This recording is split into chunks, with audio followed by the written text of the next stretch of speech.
तो आज हम पढ़ने वाले हैं ह्यूमन फिजियोलॉजी का अपना डाइजेशन वाला सेक्शन। तो हम प्लांट्स का और एनिमल्स का एक ही के अंदर ही कर लेंगे ताकि अपनी फटाफट से रिवीजन हो जाए। तो इसको शुरू करते हैं। सबसे पहले अगर हम बात करें तो कहाँ से हम बात करनी शुरू करेंगे? माउथ से, क्योंकि हमारी बॉडी के अंदर जो डाइजेशन की प्रोसेस है वो हमारे माउथ से ही शुरू हो जाती है। यानी जैसे ही हम खाना खाते हैं डाइजेशन की प्रोसेस स्टार्ट हो जाती है। जैसे मैंने क्या लिया, एक रोटी का टुकड़ा लिया और उसको अपने मुंह के अंदर डाला, मतलब हमने खाना खाया। ठीक है, तो हमारे माउथ के अंदर स्लाइवा होता है, जो लिक्विड होता है ना हमारे माउथ के अंदर, उसको स्लाइवा बोलते हैं। अब वो स्लाइवा रिलीज कहाँ से होता है? वो होता है स्लेवरी ग्लैंड से रिलीज। ठीक है, तो हमारी बॉडी के अंदर क्या होते हैं? स्लेवरी ग्लैंड होते हैं और उससे क्या होता है? स्लाइवा रिलीज होता है।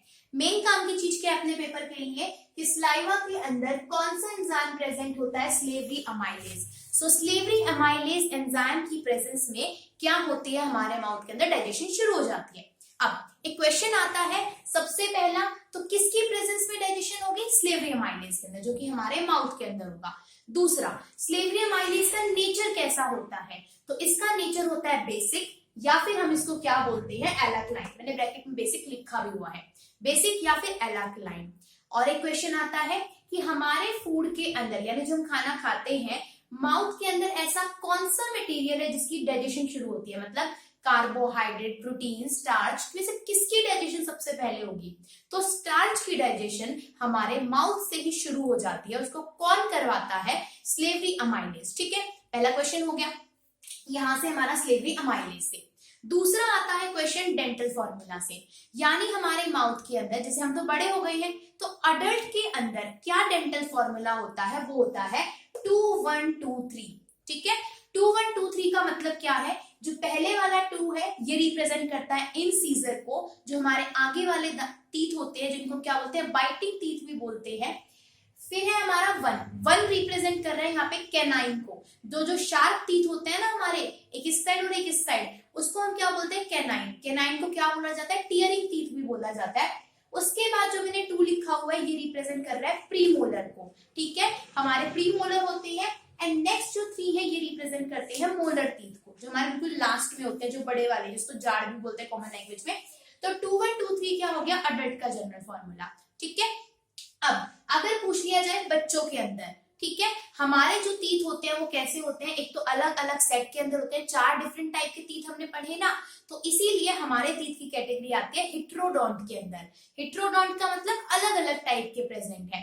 दूसरा, हमारे टीथ होते हैं डेसिडुअस टीथ, क्योंकि एक बार गिरते हैं ना, मतलब जब बच्चा पैदा होता है तो उसके अंदर टीथ, बच्चे पैदा मतलब बर्थ लेते हैं तो टीथ नहीं होते, पर जो बाद में उसके टीथ आते हैं वो क्या हो जाते हैं? गिर जाते हैं, फिर नए टीथ आते हैं। ऐसा होता है ना, तो हमारे लाइफ के अंदर 2 सेट के अंदर टीथ आते हैं, एक बार आते हैं, गिर जाते हैं, फिर नए आते हैं। ठीक है, तो इसको क्या बोल दिया जाता है? Deciduous teeth. ठीक है, अच्छा, तो जो मिल्क टीथ होते हैं, तो मिल्क यानी छोटे बच्चों के अंदर प्रीमोलर एब्सेंट होते हैं, इसलिए फॉर्मूला क्या लिखा मिलता है? 2 1 0 2। कई बार जो ये 0 है इसको बाद में शिफ्ट कर देते हैं और 2 1 2 0 भी लिखा हुआ मिलता है। पर बेसिकली क्या है, यहाँ पर जो छोटे बच्चे होते हैं उनके अंदर प्री मोलर की जगह पर मोलर ग्रो करते हैं, यानी जो पीछे वाले टीथ होते हैं वो आगे ग्रो कर जाते हैं।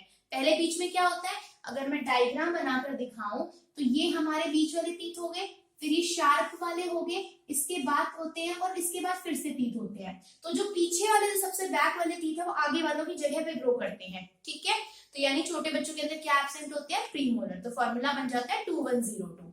आगे चलते हैं, टीथ से रिलेटेड एक क्वेश्चन और आता है कि हमारे जो टीथ होते हैं वो किस मटेरियल के बने हुए होते हैं, या उनके ऊपर किसकी कवरिंग होती है? तो इनेमल की कवरिंग होती है हमारे टीथ के ऊपर, जो हार्डेस्ट मटेरियल होता है हमारी बॉडी के अंदर जो मिलता है।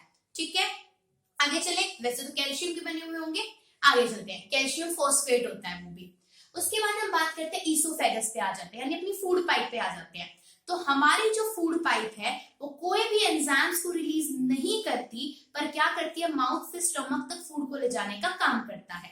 ठीक है, तो जो ईसोफेगस है, फूड पाइप है, इसके अंदर एक खास तरीके की मूवमेंट चलती है। मतलब इसमें अपना हाथ लूं, ये ना इस तरीके से, इस तरीके से। अब ऐसे ऐसे होता रहेगा तो कोई भी खाना है वो फंसेगा नहीं ना हमारे फूड पाइप के अंदर, वो नीचे चला जाएगा। और इस टाइप की मूवमेंट को क्या बोला जाता है? पेरिस्टल्टिक मूवमेंट बोला जाता है। तो ईसोफेगस ईसोफेगस से जो क्वेश्चन आएगा वो क्या आएगा, ईसोफेगस के अंदर कौन सी मूवमेंट होती है, पेरिस्टल्टिक मूवमेंट, जिससे क्या होता है हमारे फूड पाइप के अंदर खाना नहीं फंसता है, यानी अटकता नहीं है, हम उसको अच्छे से नीचे ले जा सकते हैं स्टमक के अंदर। उसके बाद दे रखा है स्टमक, नेक्स्ट पार्ट आ गया। तो स्टमक होता है जे शेप का, हमारी बॉडी के अंदर स्टमक जे शेप का होता है, कुछ इस तरीके का दिखाई देता है, ऐसे बना हुआ होता है, ठीक है। इसको तो मैं रफ कर देती हूँ क्योंकि बाकी का गड़बड़ हो जाएगा फिर।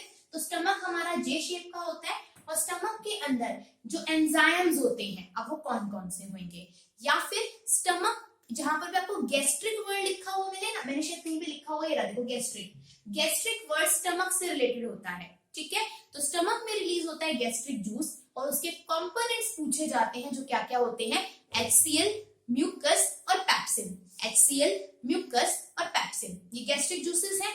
अब इनमें से एंजाइम कौन सा है, तो यहाँ पर जो मैंने पैप्सिन लिखा हुआ है ये असल में क्या है, एंजाइम है, ठीक है। पैप्सिन एंजाइम होता है, प्रोटीन की डाइजेशन कराता है। उसके बाद फिर हमने रखा है म्यूकस और HCl, ये क्या करते हैं, ठीक है। तो म्यूकस क्या करता है, हमारे स्टमक के चारों तरफ प्रेजेंट होता है और क्या करेगा वो, हमारे स्टमक के अंदर HCl प्रोड्यूस होता है। क्यों, अब HCl का काम भी कई बार पूछ लेता है। तो पहला काम होता है HCl का माइक्रोब्स को किल करना, यानी अगर हमारे खाने के साथ में कोई बैक्टीरिया वगैरह हमारे स्टमक के अंदर चला गया है तो उसको वो किल कर देगा HCl, ठीक है। दूसरा, हमारे माउथ के अंदर कंडीशन कैसी थी, फूड की एसिडिक थी, उसको वो बेसिक थी हमारे माउथ के अंदर स्लेवरी अमाइलेज की वजह से। जैसे ही स्टमक के अंदर फूड आएगा तो उसको बेसिक बनाया जाएगा, बेसिक फिर उल्टा बोल दिया, माउथ के अंदर बेसिक है, हमारे स्टमक के अंदर आएगा तो उसको एसिडिक बनाया जाएगा, और वो कौन बनाएगा एसिडिक, उसको HCl। क्या जरूरत थी एसिडिक बनाने की, क्योंकि जो ये पैप्सिन एंजाइम है ये एसिडिक कंडीशन के अंदर ही क्या करता है, काम करता है। म्यूकस स्टमक की लाइनिंग को बचाएगा, क्योंकि अगर HCl स्टमक की जो लाइनिंग है, स्टमक की जो कवरिंग है, यानी एक तरीके से स्टमक की स्किन है, उसके कांटेक्ट में आ गया तो वहां पर क्या हो जाता है, छाले पड़ जाते हैं, जिसको हम अल्सर्स बोलते हैं, ठीक है। तो अल्सर ना हो, जिसको पैक्टिक अल्सर भी बोला जाता है, क्या बोलते हैं हम उसको, पैक्टिक अल्सर्स बोला जाता है, जो कब होते हैं, अगर ये म्यूकस हमारे कहाँ हो, ना हो और वहां पर HCl क्या पहुंच जाए, स्टमक की लाइनिंग के पास में। आगे चले, ठीक है। तो हमारे जो स्टमक है उसके अंदर जो फूड होता है वो काफी टाइम तक रहता है, लगभग 3 से 4 घंटे, या वेरिएशन में कई बार 4 से 5 घंटे भी लिखा होता है, उससे 3 से 4 होता है। तो वहां पर जो सेमी डाइजेस्टेड फूड होता है, अभी फूड पूरा डाइजेस्ट नहीं हुआ, आधा ही डाइजेस्ट हुआ है, इसलिए क्या बोला, सेमी डाइजेस्टेड फूड। तो उस सेमी डाइजेस्टेड फूड को क्या बोल दिया जाता है, चाइम बोल दिया जाता है, ठीक है। और चाइम का नेचर कैसा होता है, एसिडिक। ठीक एक वर्ड ऐसा ही ऊपर आता है, हमारे माउथ से रिलेटेड कई बार क्वेश्चन पूछा जाता है कि जब हम मुंह के अंदर खाने को चबाते हैं तो वो क्या चुई चुई सा हो जाता है ना, मतलब च्यू करते हैं फूड को तो कुछ चिपचिपा सा हो जाता है, तो उस प्रोसेस को क्या बोलते हैं हम, मास्टिफिकेशन बोला जाता है, ठीक है, मास्टिफिकेशन बोल सकते हैं। आगे चले, स्टमक हो गया। छोटे बच्चों के अंदर वो दूध के ऊपर ही क्या करते हैं, फीड करते हैं, दूध से उनको फीड करते हैं, तो उसके अंदर कौन प्रेजेंट होता है, कौन क्या मतलब रेनिन नाम का एक एंजाइम होता है जो किसके अंदर प्रेजेंट होता है, छोटे बच्चों के स्टमक के अंदर, ठीक है। क्या प्रेजेंट होगा, हमारा रेनिन नाम का एक एंजाइम प्रेजेंट होगा।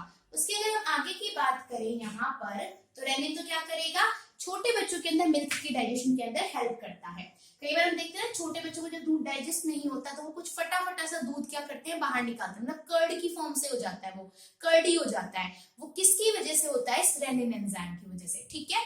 और पेप्सिन क्या करेगा, प्रोटीन की डाइजेशन के अंदर हेल्प करता है। आगे चले, नेक्स्ट है हमारा स्मॉल इंटेस्टाइन।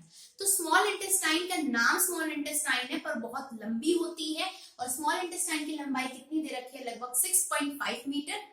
इससे क्वेश्चन और बनता है कि जो ऑर्गेनिज्म, जो एनिमल मीट के ऊपर फीड करते हैं, मीट के ऊपर, उनके अंदर स्मॉल इंटेस्टाइन की लेंथ छोटी होती है। रीजन क्या होता है, क्योंकि मीट को ज्यादा डाइजेस्ट करने की जरूरत नहीं होती, वो इजीली एब्जॉर्ब हो जाता है, तो उसके अंदर यानी कि कार्निवोरस एनिमल के अंदर स्मॉल इंटेस्टाइन की लेंथ छोटी होती है। उसके बाद आते हैं हर्बीवोरस। हर्बीवोरस यानी जो घास खाते हैं, ग्रास, या फिर मतलब एक तरीके से जो वेजिटेबल्स वगैरह होंगे, ठीक है, उनके अंदर स्मॉल इंटेस्टाइन की लेंथ ज्यादा लंबी होती है। रीजन कि उनको फूड को डाइजेस्ट करने में ज्यादा टाइम लगता है, जितना ज्यादा टाइम लगेगा उतनी ही ज्यादा स्मॉल इंटेस्टाइन की लेंथ क्या हो जाएगी, लंबी। और हमें ऑमनीवोरस यानी हम क्या करते हैं, मतलब मीट वगैरह के ऊपर भी डिपेंडेंट होते हैं लोग, वेजिटेबल्स के ऊपर भी, तो हम बीच की कैटेगरी के आगे, तो हमारी वो जो क्या है स्मॉल इंटेस्टाइन की लेंथ भी क्या हो जाएगी, बीच की हो जाएगी। ठीक है, उसके बाद स्मॉल इंटेस्टाइन के अंदर फूड अब कैसा हो जाएगा, माउथ में बेसिक था, स्टमक में एसिड, स्मॉल इंटेस्टाइन में फिर से बेसिक। क्यों? क्योंकि अब देखो स्मॉल इंटेस्टाइन खुद को एंजाइम रिलीज नहीं करता है, ठीक है, खुद एंजाइम रिलीज नहीं करता, पर दो ग्लैंड यहाँ पर एंजाइम रिलीज करेंगे, एक होगा लीवर और दूसरा होगा हमारा पेनक्रियास। सो बाइल हमने सुन रखा होगा, लीवर रिलीज करता है, सिक्रीट करता है किसको, बाइल जूस को। ठीक है, किसको सिक्रीट करेगा ये, बाइल जूस को, BILE। ठीक है, लीवर सिक्रीट करता है बाइल जूस को, पर वो स्टोर किसके अंदर होता है, गॉल ब्लैडर के अंदर। गॉल ब्लैडर के अंदर वो रिलीज स्टोर होगा, और रिलीज कौन करेगा, लीवर करेगा। अब ये जो हमारा बाइल है इसका नेचर बेसिक होता है, और ये क्या करेगा, स्मॉल इंटेस्टाइन के अंदर जो स्टमक से फूड आ रहा था उसका नेचर बेसिक कर देगा, क्योंकि पेनक्रियास से जो एंजाइम रिलीज होंगे वो काम करेंगे किसकी प्रेजेंस के अंदर, बेसिक कंडीशन के अंदर। ठीक है, उसके बाद जो ये पेनक्रियाज है ये क्या करता है, पेनक्रियाज से एंजाइम रिलीज होंगे 3, जिनका नाम है पेनक्रिएटिक अमाइलेज, ट्रिप्सिन और लाइपेज। पेनक्रिएटिक अमाइलेज, ट्रिप्सिन और लाइपेज। अमाइलेज वाला जब वहां पर भी आपको दिख जाए, ये रिलेटेड होगा किससे, कार्बोहाइड्रेट के डाइजेशन से, यानी स्टार्च वगैरह। अब कुछ डाइजेशन तो स्टार्च की माउथ में होगी थी, आगे भी तो करवानी है ना, तो कौन करवाएगा, pancreatic amylase. Next trypsin, trypsin pepsin. Pepsin होता है स्टमक में, ट्रिप्सिन होता है हमारा स्मॉल इंटेस्टाइन के अंदर। रिलीज कौन करेगा, पेनक्रियाज। ये क्या करता है, प्रोटीन के डाइजेशन के अंदर हेल्प करता है। लाइपेज, लाइपेज एंजाइम किसके अंदर हेल्प करेगा, फैट के डाइजेशन के अंदर हेल्प करेगा। ठीक है, ये सारे के सारे यानी पेनक्रियाज और लीवर अपनी सिक्रीशन को स्मॉल इंटेस्टाइन के अंदर रिलीज कर देंगे। ठीक है, अच्छा, अगर एक वर्ड आता है सक्कस इंट्रिकस, तो सक्कस इंट्रिकस भी आपका किससे रिलेटेड होता है, स्मॉल इंटेस्टाइन से। ठीक है, अच्छा, और क्या क्वेश्चन आएगा, स्मॉल इंटेस्टाइन के अंदर अब फूड क्या होना शुरू हो जाता है, डाइजेस्ट तो हो गया पूरा, अब वो एब्जॉर्ब होगा, यानी एब्जॉर्प्शन ऑफ फूड कहां पर कंप्लीट हो जाती है, स्मॉल इंटेस्टाइन के अंदर। किसके थ्रू एब्जॉर्प्शन होती है, विलाई के थ्रू। विलाई कहां पर प्रेजेंट होगा, स्मॉल इंटेस्टाइन के अंदर। कैसी होती है, इस तरीके की फिंगर लाइक स्ट्रक्चर होती है हमारी विलाई। ठीक है, और इनके चारों तरफ क्या होती हैं, ब्लड कैपिलरीज होती हैं, जो किसमें हेल्प करती हैं, फूड के एब्जॉर्प्शन के अंदर। रीजन क्या है, क्योंकि जो ब्लड कैपिलरीज होती हैं इनकी जो वॉल होती है वो बहुत ज्यादा पतली होती है, तो फूड अच्छे से क्या हो जाता है, एब्जॉर्ब हो जाता है। और विलाई फोल्डेड क्यों है, क्योंकि ये सरफेस एरिया को बढ़ा देती है। ठीक है, एब्जॉर्प्शन के। आगे बात करें, नेक्स्ट है हमारा लार्ज इंटेस्टाइन। तो लार्ज इंटेस्टाइन में होगी फूड की एसिमिलेशन। एब्जॉर्प्शन तो हो गई, अब लार्ज इंटेस्टाइन में होगी एसिमिलेशन। अब मान लिया आपने क्या करा, जूस बनाया, तो जूस तो हमने अलग निकाल लिया, अब जो छिलके वगैरह का बच गया उसको कौन बॉडी से बाहर निकालेगा, लार्ज इंटेस्टाइन। ठीक है, अच्छा, तो लार्ज इंटेस्टाइन से मेन क्वेश्चन आता है, यहाँ पे क्या होगी, एसिमिलेशन होगी। उसके बाद जितना भी खाना हमने डाइजेस्ट करा होगा, ऐसा तो है नहीं जितना हमने खाना खाया उससे सारी की सारी जो एनर्जी मिलेगी हम एक साथ ही पेट को खत्म कर देंगे, नहीं होता ना। तो एनर्जी स्टोर होती है बॉडी के अंदर, किसकी प्रेजेंस में, यानी किस फॉर्म में स्टोर होती है, ग्लाइकोजन की फॉर्म में। किसकी फॉर्म में, ग्लाइकोजन की फॉर्म में वो स्टोर हो जाती है। और प्लांट के अंदर किस फॉर्म में स्टोर होती है, वो स्टार्च की फॉर्म में। हमारे अंदर ग्लाइकोजन की फॉर्म में, प्लांट के अंदर स्टार्च की फॉर्म में। ठीक है, स्मॉल इंटेस्टाइन के अंदर एब्जॉर्प्शन होती है विलाई के थ्रू, लार्ज इंटेस्टाइन में एसिमिलेशन होगी। स्टेप पढ़ ले फटाफट। फर्स्ट स्टेप होता है इजेशन, खाने का खाना, मतलब खाने को खाना, डाइजेशन, उसके बाद में एब्जॉर्प्शन होगी, फिर एसिमिलेशन, फिर इगेशन होगी, यानी बॉडी से हम बाहर निकाल देंगे वेस्ट मटेरियल को। नेक्स्ट हमारा आता है मोड ऑफ न्यूट्रिशन से क्वेश्चन, कि प्लांट्स के अंदर, प्लांट्स की क्या बात करें, सबकी बात कर लेंगे। दो टाइप के मोड ऑफ न्यूट्रिशन होते हैं, एक ऑटोट्रॉफिक और एक हेटेरोट्रॉफिक। तो ऑटोट्रॉफिक किसको हम बोलते हैं, जो अपना खाना खुद बनाते हैं, डेफिनेटली प्लांट्स ही होंगे जो अपना खाना खुद बनाएंगे। और हेटेरोट्रॉफिक क्या होते हैं, जो दूसरे के ऊपर डिपेंडेंट होते हैं, खुद कुछ नहीं करते, दूसरे के ऊपर डिपेंडेंट होते हैं। ठीक है, वो कौन से हो जाएंगे, हेटेरोट्रॉफिक। अब हेटेरोट्रॉफिक के भी 3 टाइप होते हैं। पहला है सेप्रोट्रॉफिक। सेप्रोट्रॉफिक का मतलब होता है कि फंजाई, ना आप याद रखो कि जो फंजाई होती हैं वो सेप्रोट्रॉफिक मोड ऑफ न्यूट्रिशन के अंदर आती है। कौन, फंजाई हो गया, यानी कि क्या क्या करेंगे, जो डेड एंड डीके मटेरियल के ऊपर क्या कर रही है, डिपेंड कर रही है। ठीक है, फंजाई नहीं हो तो आधे से ज्यादा जो आपका वेस्ट आप फेंकते हो इधर उधर वो कभी डिस्ट्रॉय ना हो, मतलब डिकम्पोज ही ना हो। ठीक है, तो इनका भी काफी अच्छा रोल होता है। तो सेप्रोफिटिक कौन होते हैं? फंजाई होते हैं। फिर आता है पैरासिटिक। पैरासिटिक क्या करेंगे? ये तो बिल्कुल ही निकम्मे वाली कैटेगरी में आते हैं, दूसरे की बॉडी के ऊपर आके चिपक जाएंगे, जो खाना लेंगे उसी से लेंगे। जबकि जो सेप्रोफिटिक होते हैं फिर भी क्या करते हैं, कुछ एंजाइम को रिलीज हो करते हैं। खैर ज्यादा लॉजिकल हो जाएगा। सेप्रोफिटिक का एग्जांपल है फंजाई। पैरासिटिक निकम्मे वाले, जिसे पेट में कीड़े हो गए, राउंड वॉर्म जिसको बोल दिया। प्लाज्मोडियम, मलेरिया बहुत फैला हुआ है। मलेरिया किसकी वजह से फैलता है? प्लाज्मोडियम की वजह से। मच्छर यानी मॉस्किटो सिर्फ रीजन नहीं होता, मॉस्किटो के स्लेवरी ग्लैंड के अंदर, स्लाइवा के अंदर क्या होता है? प्लाज्मोडियम होता है। खैर बात की कहानी है। तो प्लाज्मोडियम मलेरिया से याद कर लेना। किसका एग्जाम्पल है? पैरासिटिक का। कस्कटा, कस्कटा एक प्लांट होता है और ये पैरासिटिक प्लांट है जिसको हम अमरबेल भी बोलते हैं। तो कस्कटा क्या है? पैरासिटिक प्लांट है। ठीक है, उसके बाद आपने पिक्चर प्लांट सुना होगा, इंसेक्टिवोरस प्लांट होता है ये। ठीक है, ये क्या करता है? इंसेक्ट को सीधा ही खा जाता है, यानी ये दोनों तरीके का काम करता है, हेट्रोट्रॉफिक भी है और अपना खाना खुद भी बनाता है। कौन? पिक्चर प्लांट यानी इंसेक्टिवोरस प्लांट। ठीक है, होलोजोइक, होलोजोइक के अंदर आते हैं हम लोग, जो क्या करते हैं, ठीक है दूसरे के ऊपर डिपेंडेंट है हम, लेकिन क्या करते हैं, अपने खाने को पूरे अच्छे तरीके से डाइजेस्ट करते हैं स्टेप बाय स्टेप। तो वो आते हैं होलोजोइक के अंदर, जैसे हम लोग हो गए। या इसके अंदर और एग्जांपल आते हैं, अमीबा का एग्जांपल दे रखा है, पैरामीशियम का एग्जांपल दे रखा है। तो अमीबा के अंदर, अमीबा अपना फूड कैसे लेता है? सूडोपोडिया के थ्रू। झूठा बोलते हैं ना इसको, अमीबा क्या लेता है? सूडोपोडिया के थ्रू अपना फूड। पैरामीशियम, पैरामीशियम के अंदर होते हैं सीलिया। ठीक है, इनके बारे में हम ज्यादा डिटेल में भी नहीं जाएंगे। अमीबा में अमीबा में सूडोपोडिया, प्लाज्म और पैरामीशियम में यार, पैरामीशियम में सीलिया होते हैं। ठीक है, तो ये किसके अंदर आते हैं? होलोजोइक मोड ऑफ न्यूट्रिशन के अंदर, अमीबा एंड पैरामीशियम। हम लोग तो आते ही आते हैं। ठीक है, ये हो गया हमारा मोड ऑफ न्यूट्रिशन से रिलेटेड। अब थोड़ा सा प्लांट के अंदर और देख लेते हैं जरा, एक सेकेंड अभी देखते हैं इसको भी। ओके, या प्लांट वाला सेक्शन हम नेक्स्ट के अंदर कर लेंगे क्योंकि वीडियो काफी ज्यादा लंबी हो गई है। ओके, तो ये हो गया हमारा एनिमल्स का और प्लांट्स के अंदर थोड़ा सा डाइजेशन का जो सेक्शन था। ओके, इससे यहाँ से सारे के सारे क्वेश्चंस आप लोगों के निकल जाएंगे।